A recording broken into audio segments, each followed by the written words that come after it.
Everyone, नमस्ते। मेरो प्यारो भ्युअर्सलाई प्रियाको किचनमा स्वागत छ।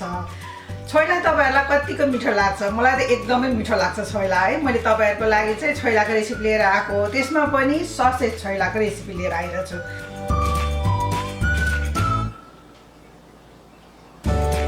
ससेज त सबैलाई मिठो लाग्छ, अझ त्यसलाई छोइला बनायो भने त अझै मिठो हुन्छ हैन। अब यो छोइला कसरी बनाइन्छ सुरु गरौँ है। अब सबैभन्दा पहिले त हिट अन गरौँ। हिटलाई मिडियम टु लोमा राखिदिन्छु।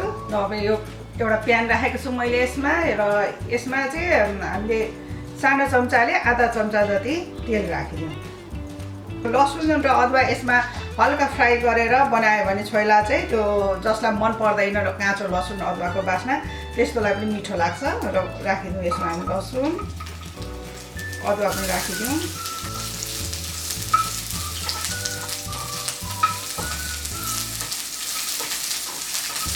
अब यस्तो लसुनमा अलिअलि पहेँलो अलिकति हुन थालेपछि चाहिँ अनि यो हामीले निकाल्नुपर्छ र यसलाई चाहिँ यसमा राखिदिउँ। र यस्तै गरेर अब मैले यहाँ सुकेको खोर्सानी लिएको छु, रातो सुकेको खोर्सानी। यसलाई पोल्छु, म तार्दिनँ। यो पोल्यो भने अझै मिठो बास्ना आउँछ छोइलामा।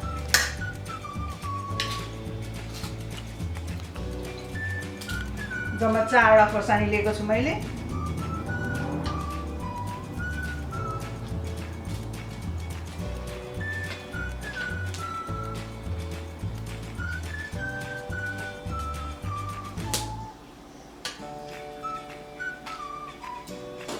अब हिटलाई अफ गरिदिउँ र यो पहिला पिसौँ यसलाई हामीले।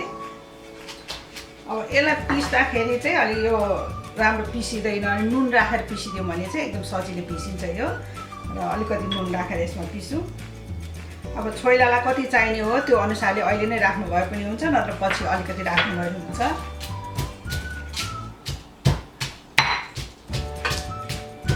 यो मैले पिसेको भइसकेको छ। मलाई चाहिँ यो धेरै एकदम पेस्ट बनाएको मन पर्दैन, यसमा अलिकति यस्तो खस्रो भएको राम्रो लाग्छ। त्यो मिठो बास्ना आएको छ। यो सुकेको खोर्सानीलाई पोलेको, अदुवा लसुनलाई तारेको, यो एकै ठाउँमा पिस्दाखेरि त यति मिठो बास्ना आइरहेछ है। यो छोइला बनाउँदा झन् कस्तो मिठो हुन्छ होला।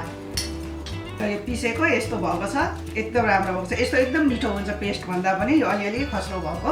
र तपाईँहरूले यसलाई यदि पेस्टै मनपर्छ भने पेस्ट बनाउनु भए पनि हुन्छ, मिक्सीमा पिस्नु भए पनि हुन्छ होइन। र अब यो यसको काम सकिसक्यो, पिस्ने काम सकाइसक्यौँ हामीले होइन। अब फेरि मैले यहाँ प्यान राखेको छु। हिट अन गरौँ पहिला। हिटलाई मिडियम टु लोमा राखौँ। र त्यसपछि चाहिँ यही रहेको तेलमा चाहिँ अब यो टमाटरलाई पनि हामीले भुटौँ, पोलेको जस्तो गरेर मजाले यसमै भुटौँ। यो टमाटर चाहिँ मैले एउटा र अनि एउटाको आधा लिएको हो।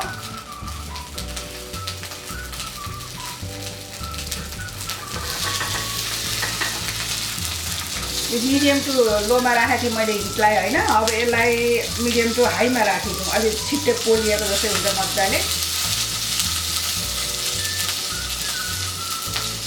र यो अब टमाटर पनि यस्तो पोलिएको जस्तै भइसक्यो राम्रोसँग। अब हिटलाई अफ गरौँ र यो टमाटरलाई पनि यहाँ राखेर पिसौँ।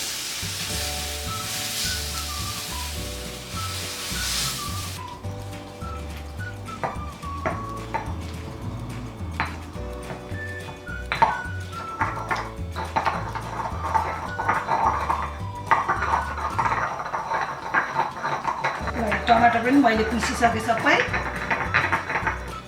कस्तो राम्रो भएको छ टमाटर पनि। र अब हामीले चाहिँ ससेजलाई पोल्नुपर्छ। मैले चाहिँ ससेजलाई पोलेर बनाउन लागिरहेको छु है। तपाईँले फ्राई गरेर मनपर्छ भने फ्राई गर्नुभयो पनि हुन्छ। पोलेर गयो भने त एकदमै मिठो हुन्छ। छोइला भनेको पोलेकै मिठो होइन। मैले चाहिँ यो ससेजलाई 10 मिनट बोइल गरिसकेको थिएँ, पहिले नै बोइल गरेर राखेको हो। अब चाहिँ यसलाई म पोल्छु। अब यो ग्यासमै पोल्छु म, तपाईँले त्यो कोइलामै पोल्नुपर्छ भन्ने छैन। एउटा यस्तो स्ट्यान्ड लिने र यहाँ राखिदिने अनि हिटलाई अन गरौँ। हिटलाई मिडियम टु हाईमा राखिदिउँ अनि त्यसपछि यहाँ राखेर पोलौँ। यो पाकिसकेको छ ससेज हैन अनि त्यसपछि पोल्दाखेरि एकदम राम्रो हुन्छ। यसलाई धेरै पोली पनि रहनु पर्दैन।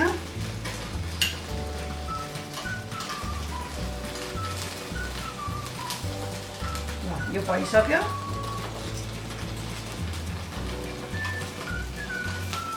यो पनि भइसक्यो।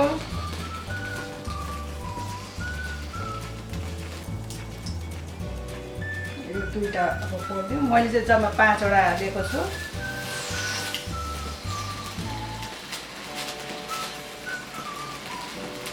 यसरी बनाएर खानुहोस्, एकदमै मिठो हुन्छ छोइला।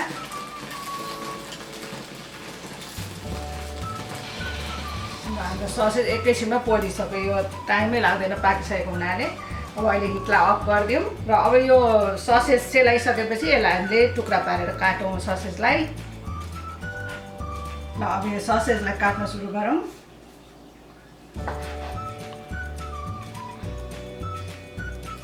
यसलाई बीचबाट यसरी काटौँ र यतिको टुक्रा बनाऊ।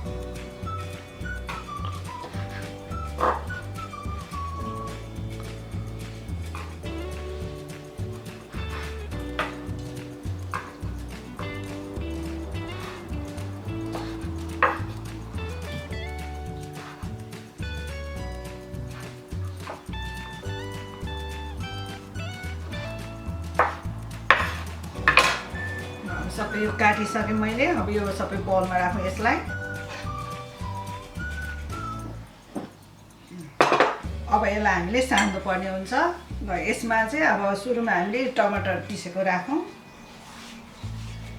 अब त्यसपछि यो अदुवा लसुन पोलेको खोर्सानी चाहिँ यो पिसेर राखेको यसमा राखिदिउँ। अब र यसमा चाहिँ मैले अलिक कलर अझै राम्रो आओस् भनेर चाहिँ मैले यो खोर्सानीको पाउडर लिएको छु। यो चाहिँ पिरो छैन, त्यस कारण यसलाई चाहिँ मैले सानो चम्चाले 1 चम्चा लिएको छु। यो पनि यसमा राखिदिउँ। जिराको पाउडर पनि मैले सानो चम्चाले 1 चम्चा लिएको छु। यो पनि राखिदिउँ। अब नुन राख्नुपर्छ। नुन चाहिँ हामीले पहिला पनि अदुवा लसुन हाल्दाखेरि पिसिसकेको छु हालेर होइन, त्यस कारण अहिले चाहिँ अब धेरै राख्नु हुँदैन नुन।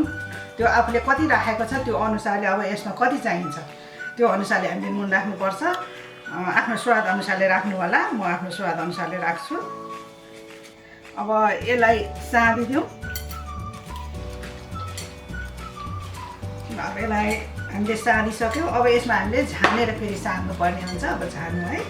ल मैले प्यान तताइसकेको छु। अब यो प्यान ताति पनि सकेको छ है। अब यसमा तेल राख्नुपर्ने हुन्छ। यो मैले तोरीको तेल लिएको छु। तेल चाहिँ अलि छोइलामा चाहिँ मजाले पर्यो भने मिठो हुन्छ। मैले 5 ठुलो चम्चा गरेर राखेको छु तेल। अब यो तातिदिउँ र यसमा मेथीले झान्नुपर्छ। मेथी सानो चम्चाले आधा चम्चा लिएको छु। अब यो राखिदिउँ। तेल तातिसक्यो।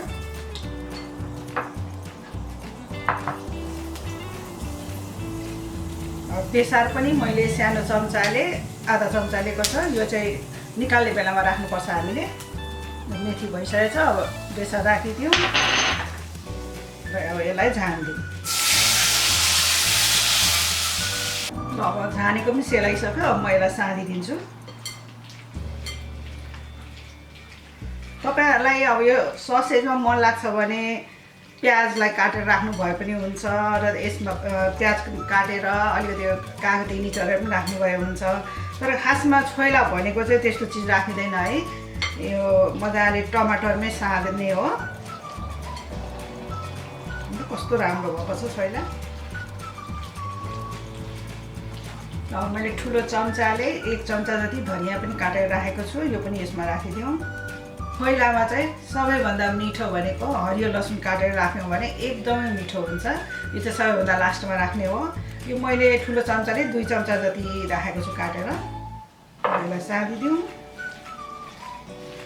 ल क्या मजाको भयो अब छोइला। अब हाम्रो छोइला तयार भइसक्यो। अब म सर्भ गर्छु है। ल मैले ससेज छोइला पनि तयार गरिसकेँ। कस्तो लाग्यो तपाईँहरूलाई? तपाईँहरू पनि बनाएर खानुहोस्। तपाईँहरूलाई मन पर्यो भने मलाई लाइक, कमेन्ट र सब्सक्राइब गरिदिनु होला। यस्तै गरेर फेरि अरू म नयाँ नयाँ रेसिपीहरू लिएर आउनेछु। त्यति बेलासम्मको लागि